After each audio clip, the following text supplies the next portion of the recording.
Hi guys, நான் உங்கள் அருண்.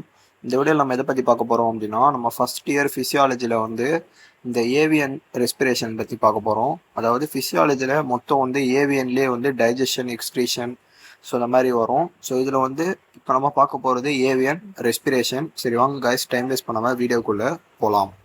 அப்புறம் இந்த ஏவியன் ரெஸ்பிரேஷனில் வந்து நான் ஒரே வீடியோவாக போட்டேன் அப்படின்னா உங்களுக்கு அண்டர்ஸ்டாண்ட் ஆகாது. முடிஞ்ச வரைக்கும் பார்ட் 1 பார்ட் 2 நான் வீடியோ போடுறேன். ஸோ அதுதான் வந்து உங்களுக்கு ஈஸியாக எக்ஸ்பிளைன் பண்ண முடியும் என்னால். அதாவது நீங்கள் எப்போயாவது யோசிச்சிருக்கீங்களா எப்படி வந்து பேர்ட்ஸ் வந்து ரெஸ்பியர் பண்ணுது அப்படின்னு சொல்லி? அதாவது மேமல்ஸை கம்பேர் பண்ணுறதோட பேர்ட்ஸுடைய ரெஸ்பிரேஷன் சைக்கிள் கொஞ்சம் டிஃபிகல்ட்டாக இருக்கும் அண்டர்ஸ்டாண்ட் பண்ணுறதுக்கு. என்ன அப்படின்னா, இப்போ நம்ம மேமல்ஸ்லாம் வந்து ஒரு இன்ஸ்பிரேஷன் ஒரு எக்ஸ்பிரேஷன் தான் வந்து பண்ணுவோம். அது வந்து ஒரு ரெஸ்பிரேட்டரி சைக்கிள்னு சொல்லுவாங்க. ஆனால் வந்து பேர்ட்ஸுக்கு வந்து எப்படின்னா 2 இன்ஸ்பிரேஷன் 2 எக்ஸ்பிரேஷன் நடக்கும். ஸோ அதுதான் வந்து அதோட யூனிக் குவாலிட்டி. அது மட்டும் இல்லாமல் பேர்ட்ஸுடைய போன்ஸில் வந்து நியூமேட்டிக் போன்ஸ்னு சொல்லுவாங்க. அந்த போன்ஸில் சின்ன சின்ன போர்ஸ் வந்து இருக்கும். அது மூலயமா வந்து அந்த பேர்ட்ஸ் வந்து ஏரை வந்து சக் பண்ணிக்கும் ஃப்ளை பண்ணும்போது. நாட் ஓன்லி பை அதோடைய நாஸ்ட்ரில்ஸ் மட்டும், வாய் மூலியமாக மட்டும் ஏர் உள்ளே போகாமல் அதோடைய போன்ஸ் மூலியமாகவும் அது ஏரை வந்து சக் பண்ணிக்குது பேர்ட்ஸு. இது மாதிரி இந்த நியூமேட்டிக் போன்ஸ் இருக்கிறதுனால தான் வந்து பேர்ட்ஸ் வந்து லைட் வெயிட்டாக இருக்குது, பறக்கிறதுக்கு ஈஸியாக முடியுது அப்படின்னு சொல்கிறாங்க. ஸோ நெக்ஸ்ட் என்னென்ன ஸ்ட்ரக்சர்ஸ் வந்து இந்த ரெஸ்பிரேஷனுக்கு உதவியாக இருக்குது அப்படின்னா, அதோடைய ஏர்வே பேசேஜஸ்ன்னு சொல்லுவாங்க. ஃப்ரம் த நாஸ்ட்ரில்ஸ்லேருந்து அதோடைய நேசல் கேவிட்டி, ட்ரக்கியா, அதோடைய ப்ராங்கை, ஸோ இது எல்லாமே சேர்ந்தது தான் வந்து நம்ம ஏர்வே பேசேஜஸ்ன்னு சொல்லுவோம். அந்த ஏர் வந்து வரக்கூடிய வழி, லங்ஸுக்கு வர வழி தான் ஏர்வே பேசேஜஸ், அது இருக்குது. அப்புறம் வந்து லங்ஸ் வந்து இருக்குது. லங்ஸ் வந்து கொஞ்சம் ஸ்மாலாக, அப்புறம் எக்ஸ்பேண்டபிள் ஆக முடியாத, வால்யூம் சேஞ்ச் பண்ண முடியாத லங்ஸு. அதுக்கப்புறம் என்ன இருக்குது அப்படின்னா ஏர் சாக்ஸ் வந்து இருக்குது. ஏர் சாக்ஸ் அப்படின்னா அது வந்து என்ன பண்ணோன்னா ஏரை வந்து லங்ஸுக்கு வந்து கொண்டு போகிறது மட்டும் தான் அதோடைய வேலை. கேஷியஸ் எக்ஸ்சேஞ்சுக்கு வந்து இன்வால்வ் ஆகாது.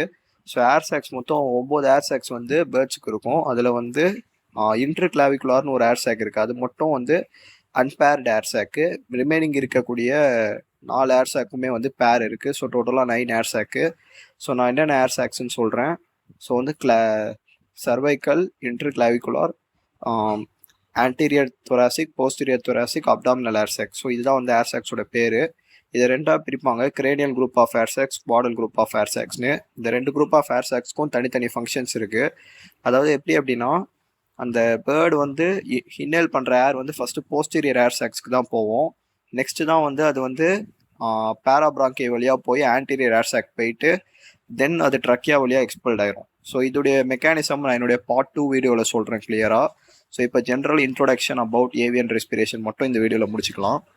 அதாவது பேர்ட்ஸை பொறுத்த வரைக்கும் specialised sternal and rib movements வந்து வென்டிலேஷன் ஆஃப் லங்ஸை வந்து ப்ரொமோட் பண்ணுது. இன்னொன்று என்ன இருக்குது அப்படின்னா, பேர்ட்ஸ் உடைய டயஃப்ரம் வந்து மஸ்குலார் டயஃப்ரம் கிடையாது, அது வந்து மெம்ப்ரேனஸ் டயஃப்ரம். அது வந்து இந்த அப்டாமினல் தொராசிக் மசில்ஸோட பாடி வாலோட அட்டாச் ஆகிருக்கும். அதாவது மஸ்குலார் கிடையாது, மெம்ப்ரேனஸ். இதை நீங்கள் ஞாபகம் வச்சுக்கோங்க.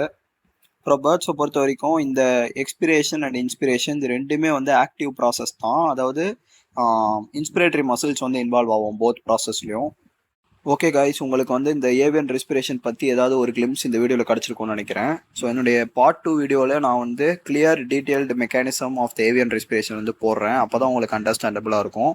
ஸோ வந்து நான் ரொம்ப நாள் கழிச்சு வீடியோ போடுறதுனால சேனலை வந்து சப்போர்ட் பண்ணுங்கள் கைஸ், உங்கள் ஃப்ரெண்ட்ஸ்க்கு ஷேர் பண்ணுங்கள். ஸோ தொடர்ந்து வந்து ஃபஸ்ட் இயர் ரிலேட்டடான நம்மளுடைய அனாட்டமி, ஃபிசியாலஜி, எல்பிஎம் கண்டென்ட்ஸ் வந்து நான் வந்து டைம் கிடச்சா போஸ்ட் பண்ணுறேன். ஸோ இந்த வீடியோ எப்படி இருக்குன்னு சொல்லி கீழே கமெண்ட் பண்ணிவிட்டு போயிருங்க. நான் உங்களுக்கு நெக்ஸ்ட் வீடியோவில் பார்க்குறேன். அன்டில் தென், பாய் பாய், டேக் கேர்.